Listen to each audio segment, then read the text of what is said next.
There's something called the Big Nude Boat 2025. The big nude as in naked. Nude, nude. Yeah. So it's an 11-day cruise that's organized by a company called Bare Necessities. Not the bare necessities. So you get aboard the Norwegian Pearl, yeah, and then you go visit different Caribbean destinations, including Dominican Islands, the St. Lucia, St. Martin, San Juan, Martinique, all these places. And it, while passengers, so they've got, this is what they expect on board. I just found it out actually.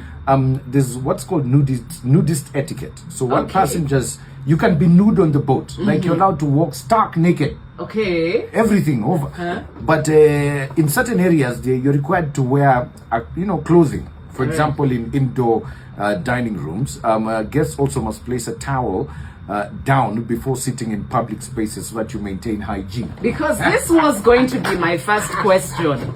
It was going to be my first question. First of all, you can't have that many body parts just smearing themselves all over places. Just you. But I guess if you have that kind of etiquette, it makes it a little bit better. But me, I know humans. Yes. They don't always follow rules. Yes. Right? So I couldn't bank on etiquette alone to keep that hygiene level up. Well, scientists have weighed in on this nude cruise, and they say that that there are certain health risks you need to look out for if you're going on a nude cruise, right? So things like skin infections, and sunburn in sensitive areas.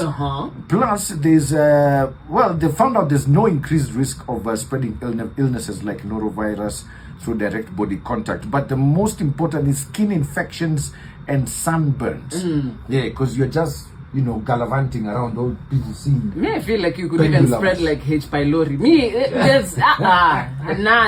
So I guess the question is, if it were you and you're listening now, and you're thinking about your next great holiday, but you want it to be a special holiday, right? Would you go on a nude cruise? Now, me and Mike have done the math. It's actually not as expensive as you think it is. We're going to break it down for you in a few.